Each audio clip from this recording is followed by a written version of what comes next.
Hi, welcome everyone to another webinar from Warehouse Partners. My name is Chris Hopker. In case you haven't met me before, I'm the sales director for Warehouse Partners, our reseller division of Westbrook Industrial Limited. I'm joined today by Tony Gresti's brother, as you can see, Greg College, who's had a lot of experience with line marking. He's here to make sure I don't give you duff info. Greg, do you want to just introduce yourself? Yeah, I'm at Greg College, Tony Gressi's brother, better looking brother, should I say. I've been with the company for 15 years.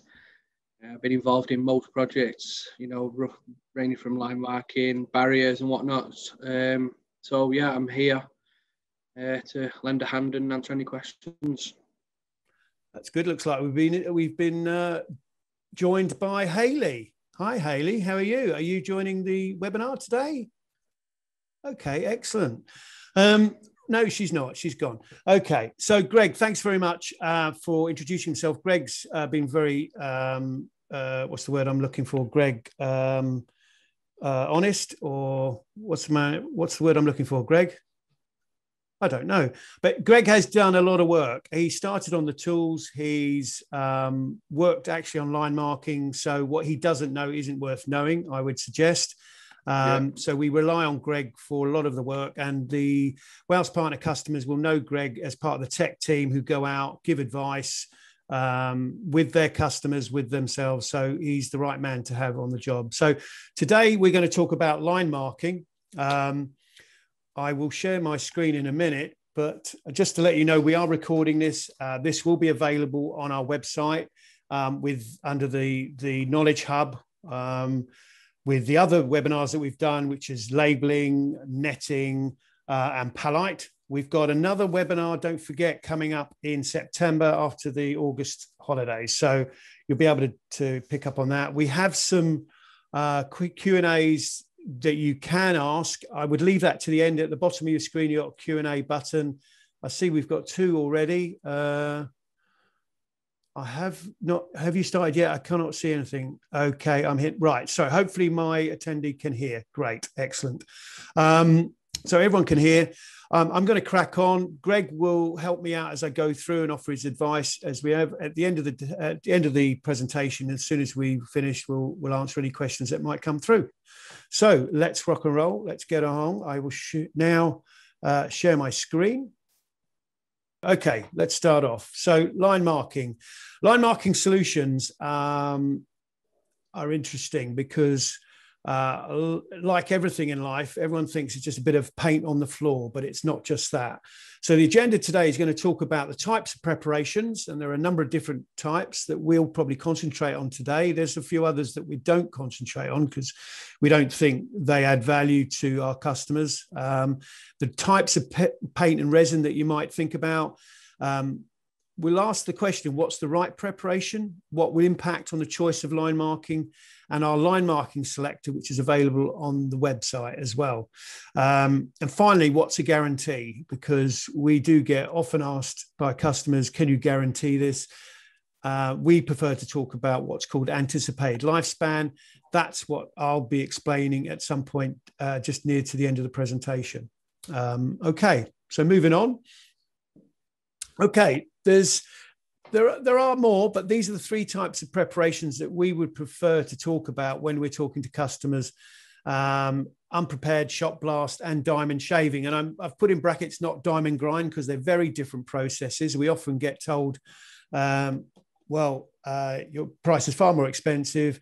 And when we ask, we find out it's diamond grinding, which is nowhere near as good as shaving and will not last nearly as long as diamond shaving. So I will explain that as we go through.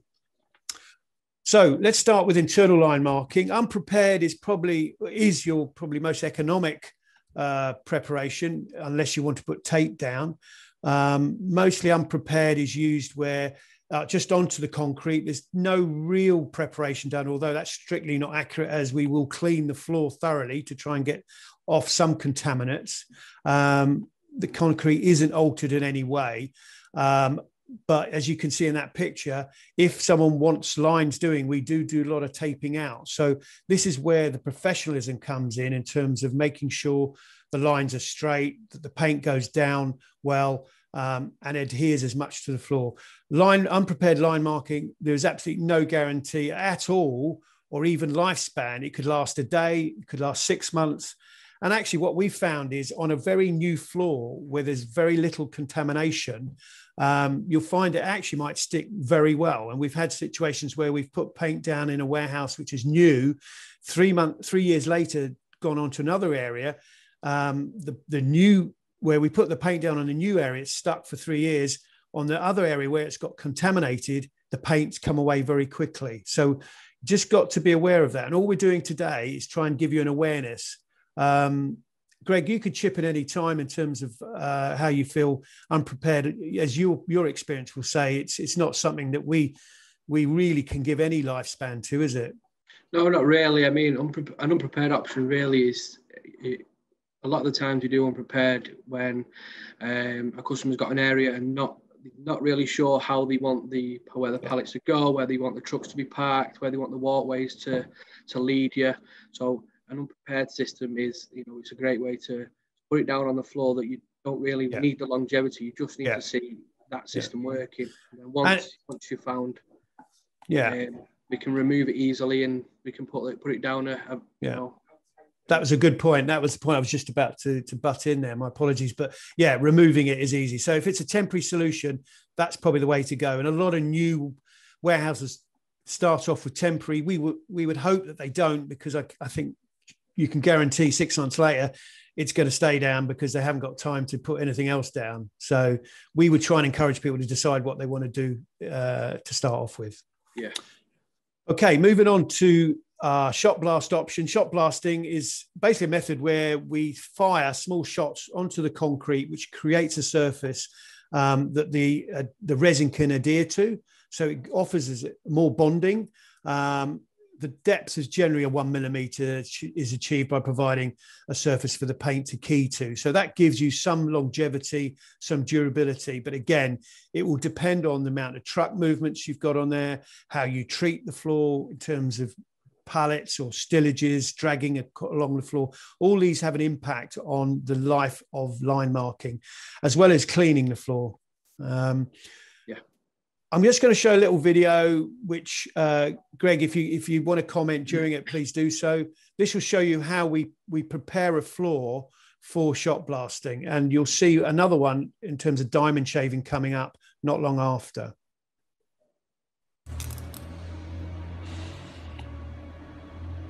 So there, one is taping out a line ready to be shot blast.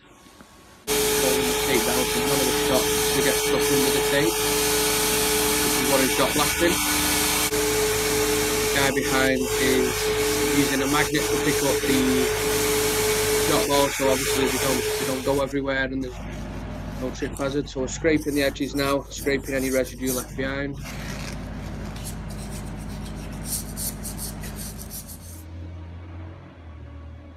Then we're going to retape the edges, which will leave a nice crisp edge once the tape has been lifted. So now mixing the 2-part resin together. And now we're painting between the lines.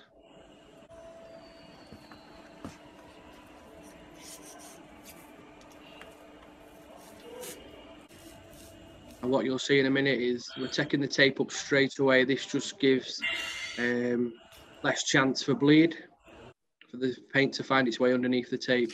Just at the beginning of that video, we're talking about the shot blasting. I think the volume might have been a bit too high. Can you just repeat was there anything about the shot blasting that was Warren was doing there? The shot blasting will take the edge off, will take the surface off the concrete. But if there's labels left on the floor, it tends to not key as well. It tends to not do prep the floor as much as possible. So in that instance there, we're taping both sides of the line down so we can get a nice flush, a nice smooth, nice straight shot blast. So when we retape the lines, it's nice and straight. Yeah. Finish. Did I notice behind the shot blast one of the guys was pushing. Was that the magnet picking up the shot? So that's a magnet. So the balls are lead, which go round in round the drum, hit the floor, bounce back. But unfortunately, some do get left behind.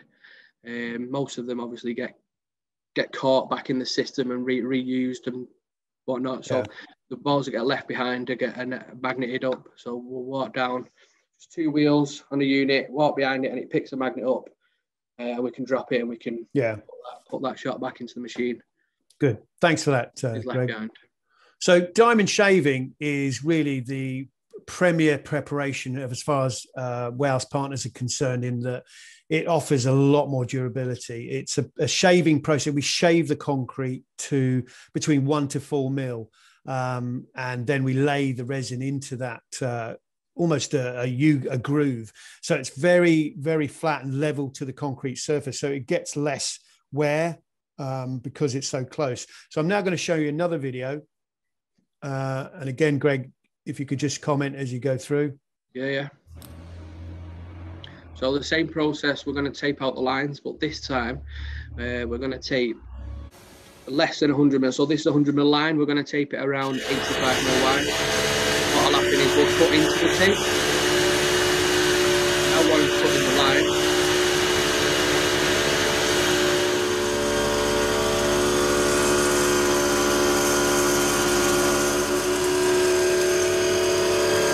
Needle on it to follow, so you can keep it a nice straight edge.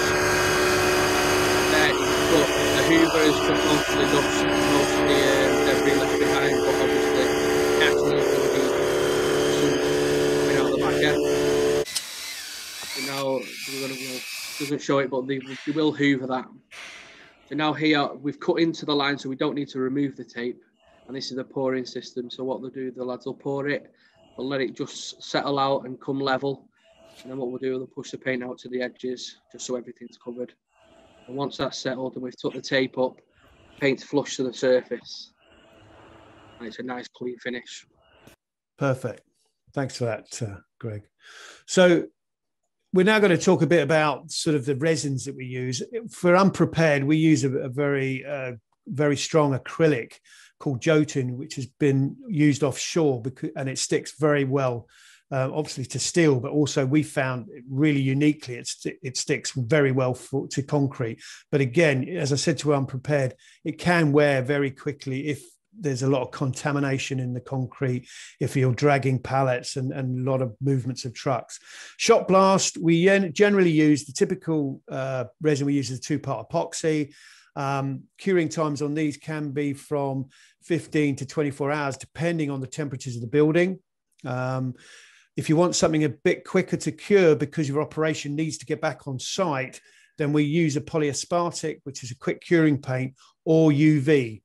And again, I'll go through where these are used depending on the environment where we're prepping the floor, where you're going to be using the line marking. And Diamond Shave uses 2-part epoxy or polyaspartic again. UV is only available through a Shotblast preparation. Okay.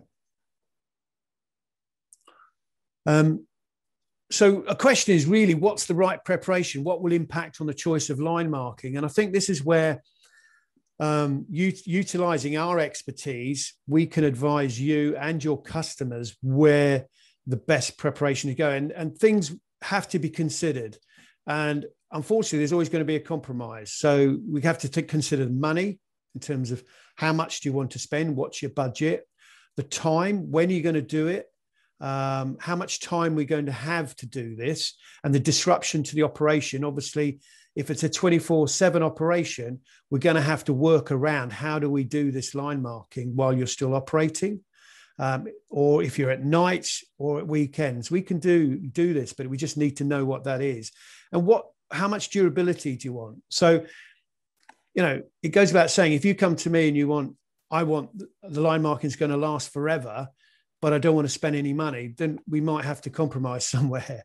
If you're happy to spend a bit of money and you want it to last for a long time, then we can talk about diamond shaving, but there's always going to be a compromise. But we could come up with what the right application is for the customer's needs. So it's not as simple. Customers have to make a compromise, as I've said. Sometimes it's just too busy for you to wait for the materials to cure. So we might have to use a UV option or a polyaspartic.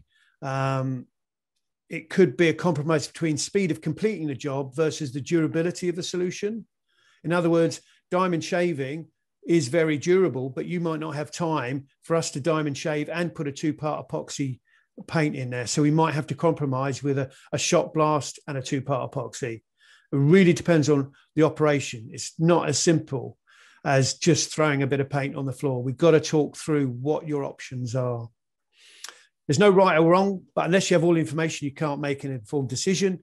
It is the key. It's key the supplier provides customer with the options available. And the only way to do this is to prompt and answer questions as fully as possible. So things like when you're on site, customers say, how long will it last? Always get, will it smell? What paint do you use? What will it affect food? How much will it cost? Will I be able to move it later? How long will it take to cure? All these questions we need to ask of the customer, but these are questions we get asked ourselves. So we need to understand what the environment is, what the operation is, what's the disruption to site, how durable do they want it, or how durable do they expect it to be? We use what we now is a very simple line marking selective, which hopefully gives a guide to where we want to end up. What's your best solution? And the selector is available on our website again, but here's just a visual of it. And we break it into the 4 areas. The type of environment, is it ambient, chill, or freezer? And all you got to do is click a button. What's the impact of the operation? Is it 24, clear unhindered access, brilliant, or is it restricted access? Durability, is it just for pedestrians? Because to be honest, if it's just pedestrians and no trucks are going to go over it, we don't need anything very special. But if there's heavy or light or duty traffic, then we need to consider what is the best preparation, what's the best paint, and what are the products to be stored. If it's non-food, great. But if it's food, we've got to consider the potential of paint tainting food. Okay. So a UV paint has very low VOCs. Even solvent-free paints have VOCs, by the way. So don't be sort of tricked by that. You've got to consider what's in the paint. So, and when I talk about food, I mean open boxed food, not boxed food, open. So fruit, available in boxes. We do quite a bit in chill stores, don't we, Greg?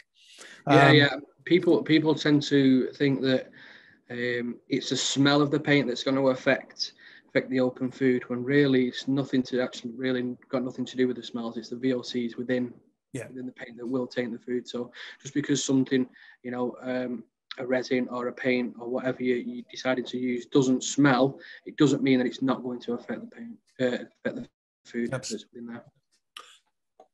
Absolutely. So now sort of we talk about guarantee and anticipated lifespan. What's the difference?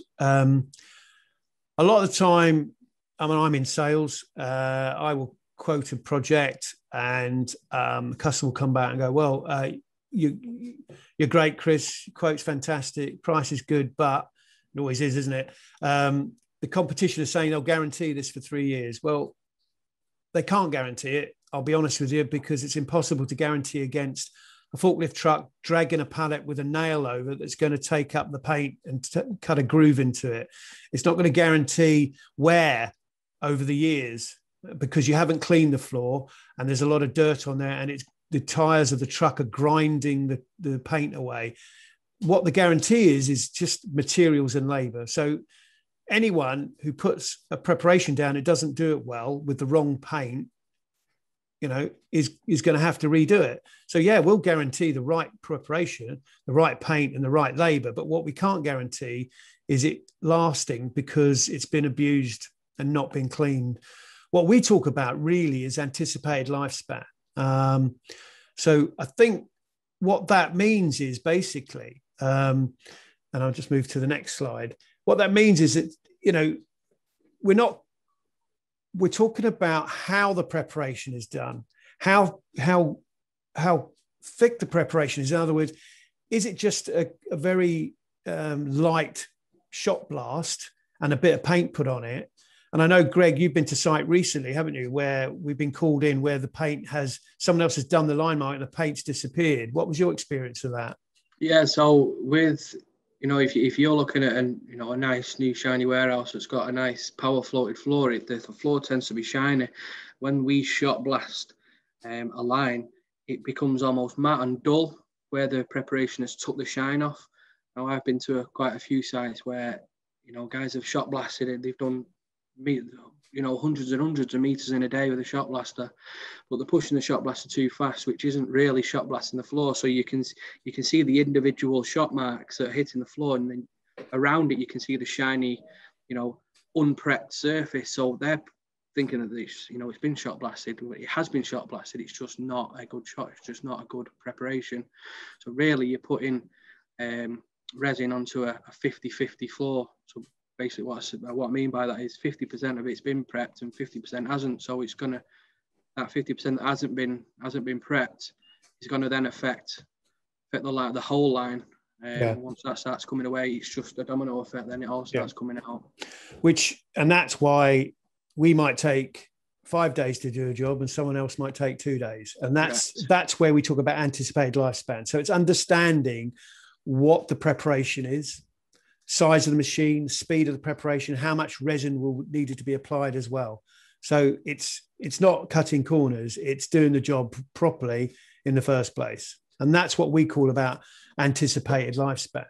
So how long, and how long does the customer really think it will last? In some environments, depending on the amount of forklift traffic, it might last a year. In other environments, it lasts 3 years. We know diamond shaving can last 10 years, given the right environment. So the same factors influence the use of epoxy resin. So allowing the resin to cure in time as well will affect the durability of the finished work. So we really want the customer to tell us what they think anticipated lifespan of their line marking should be. And we can advise the best options around that and what we think anticipated lifespan is. And we would generally say, if it's unprepared, very difficult, 0 to 6 months. Shotblast, 1 to 3 years, depending on traffic movement. Are you going to clean the floor? And diamond shaving, we've got sites we did for the co-op 12 years ago that still have diamond shaving in there. I would suggest the only thing that needs probably doing there is to be probably repainted because the paint's worn a little bit, but the lines are still very visible. Would I be right, Greg, or am I overselling that? Yeah. No, it's still, we diamond shave there, so they've still got resin, up to 3 mil into the concrete. Unless the concrete's wore away 3 mil, then the paint's always going to be there. So to get around that, it's just a case of just prepping that line and repainting it, which again is an option that we can offer. So I think the last sentence really says, once we understand the volume, the weight, and the various activities performed by the MHE, we can advise the most appropriate preparation and resin to use. So essentially, we're solution providers. That's what we do. But line marking isn't just about putting paint on a floor. So that brings an end to the presentation.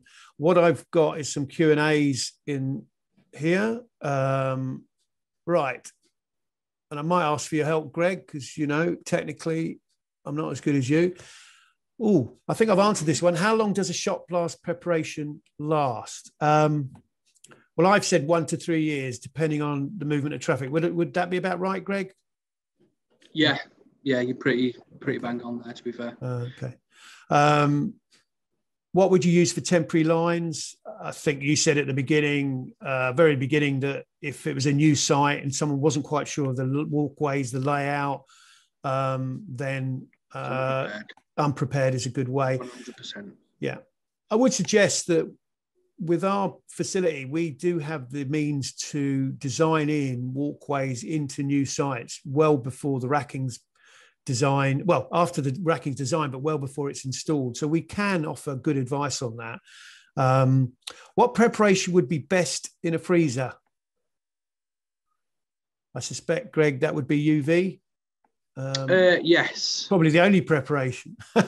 Yeah, I think we can prep in freezers and we can paint in freezers. It just then comes down to how long that area needs to be left alone whilst the resin cures. Now in a freezer, you know, it could be days, whereas UV is instant. So I would definitely suggest a UV option in a freezer.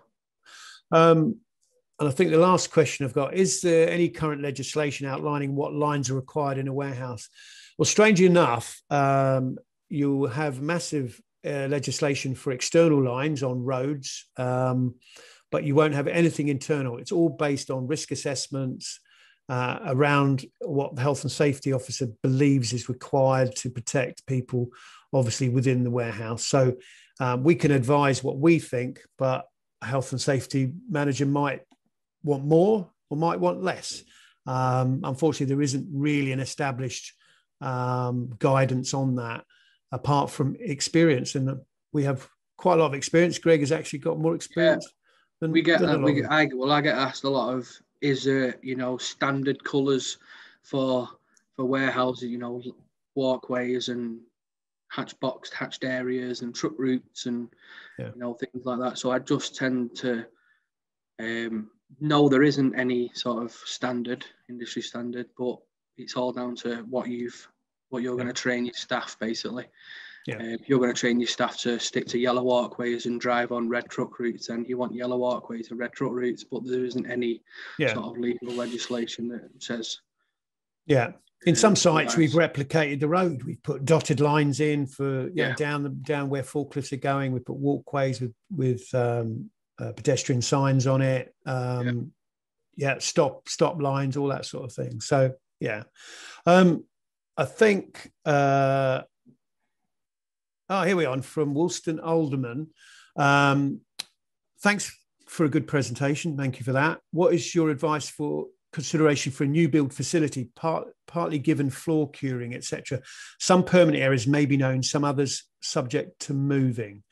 I think my answer to that, Woolston, is that it goes back to, if you know your areas, then we'll discuss whether it's a Shotblast or it's a diamond shaving. If it's permanently pedestrian, then Unprepared will be just as good, because we're talking about, you know, we can make everything diamond shave, but there's a cost to that. So we've just got to, we could have a mix of all three, and we've done that actually, where we've mixed walkway, you know, depending on where pedestrians are, where forklifts are going. So my advice would be, if you know that it's not going to change, then decide what preparation we should do. If you don't know, then I think an unprepared solution would be the best fit. And then once you do know, we can take that up and then reapply, whether it's a Shotblast or diamond shaved option. And I think hopefully that answers your question. I'll just let Woolston, in case he wants to come back to me or answer live. If there's no standard, Woolston's asked, if there's no standard, is there a best practice guide? I think I've just answered that one. Do you know, a best practice guidance was looked at when I first started this business 12 years ago with a number of third-party logistics and the Institute of Logistics, but nothing ever came of it because I think everyone had a different opinion. So maybe we should take the lead and do a best guidance and just do that. So I can't. Sorry, Greg. I think the best practice guidance there would be a whole lot of communication between us and what you actually require on site. Yeah. Okay. Thanks, Woolston. Thank you for those questions. Nicely insightful. Got us thinking. I think that's about it. I'm just going to remind everyone that Warehouse Partners support our resellers in the market. Normally, storage equipment manufacturers and distributors, more than happy to back those people up with technical visits. Greg is one of our technical sales consultants, as well as Gary Moores and Richard Williams. We have three looking at our products. We have a range of products, as you may know: line marking, integrated safety solutions, rack labeling, netting, barriers. We can provide technical data sheets, marketing collateral with all your video branded if required on anything that you have. Installation advice and videos are all on Warehouse Partners website. It's becoming quite a good knowledge hub for our customers or anyone really who wants to have a look at it. It's open. It's not closed. You don't have to have a particular login. We are AutoCAD proficient. In fact, I know Greg has now become one of our AutoCAD support people with that, with Gary, and we can provide samples, whatever you're looking for. Don't forget to join us for the next one, which will be in September. We'll talk about integrated warehouse solutions, where we bring everything we've been talking to and offer it as one solution. If you've missed any of the previous ones, which are netting, labeling, or palite, then they're on our website in the Knowledge Hub, and you can review those as well. So all I say is thanks to everyone for joining us today. Special thanks for Greg, who stepped in for his brother, Tony. Thank you, Greg. No worries. Thanks for everyone for listening, and hopefully I'll see you on site soon. Yeah, appreciate that, Greg. You're a lot funnier than Tony, but thank you very much. Cheers. All right. Thanks, everyone. Bye. Take care. Cheers.